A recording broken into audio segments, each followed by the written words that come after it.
So Robin is our patient that we showed last week, and as you remember, she had a meniscus transplant, and Robin was having a little trouble getting past 70 degrees of motion. That's correct. And Robin, I showed you your picture at surgery, and I had 2 fingers, and I was able to bring your knee all the way back and confirm that with you, right? Yes. That it goes all the way back. And so it's only been about 5 days since we did that.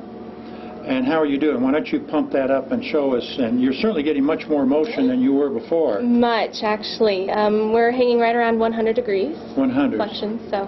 And it's a softer. And how do you think she's doing, Tim? I think she's doing much better. Again, we've been able to now, because of how far out we are, is to kind of modify our range of motion program to include some of the mechanical overpressure devices such as the Ermi knee flexionator.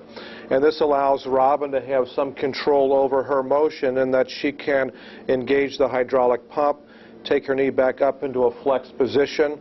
I can coach her as far as maintaining alignment if we needed her to be able to have a little bit more of a figure 4 position, or to try to protect her alignment. There is a wedge that can be inserted over the top of the foot plate that would allow us to adjust that motion. But in this case, you can see that we're probably close to 105 degrees of flexion right now. She can sustain. A bit more? You want to show off for us? Sure.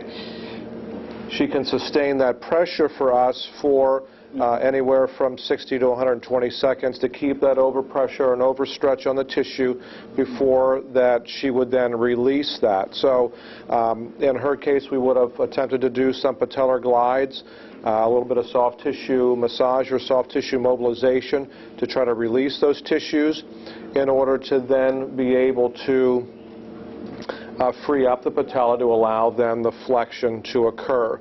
So in this case, again, it's important for us to maintain alignment, hip position in the chair, the seat, and then for her to go ahead and take that up into flexion.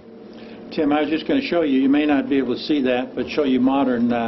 Can you come in and see that? That's Robin's knee, and it's just amazing, this modern conveniences of an iPhone. And that showed that she did get, with 2 fingers there, and I showed that to her, she did get it all the way up, and so that's a good immediate feedback that she was able to do it. And we were able to get that from that being then transmitted to your medical secretary, who was able to then share that with us, so that we knew then what to expect when Robin left the hospital to come straight here for us to start on a range of motion overpressure.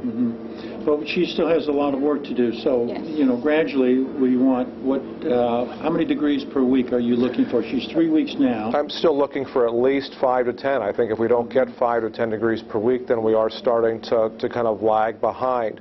There'll be a point where she gets into that 110, 115 degrees range of motion that the mechanical leverage may change, and we may be able to do some other things. We'd certainly want to make sure that our quadriceps and hip flexors, the rectus, aren't creating some of that tightness, some of the muscle tightness, so that we can look at then adding some soft tissue stretching in addition to, or muscular stretching and flexibility, in addition to then the mechanical overpressure for the joint range of motion.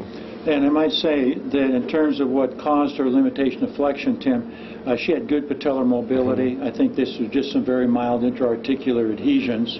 And it's really important. We have a rule that we don't go past 90 degrees if we don't have good medial lateral patellar mobility. Right. Because if we don't, it's just pulling that patella down into the femoral trochlea, and it's going to cause patellofemoral damage. So again, the rule is no greater than 90 degrees, and if we can't passively get medial lateral mobility back to normal, then we have to surgically get it back to normal. And I think that's one mistake that I see made frequently, where flexion is pushed, but you have a contracture of the peripatellar tissues, which then induces joint damage. Right. So this is done very gently. Your tissues are very supple. You don't really have very much swelling around your joint. You're 3 weeks after a meniscus transplant. Your wounds are healed very nicely. Your little small incision here, your posterior medial approach is doing, you know, very nice. So this is a knee that's settling down. It's not warm. It doesn't have fluid, so you should be able to progress very nicely from this point on Outstanding. and achieve our goals. Good.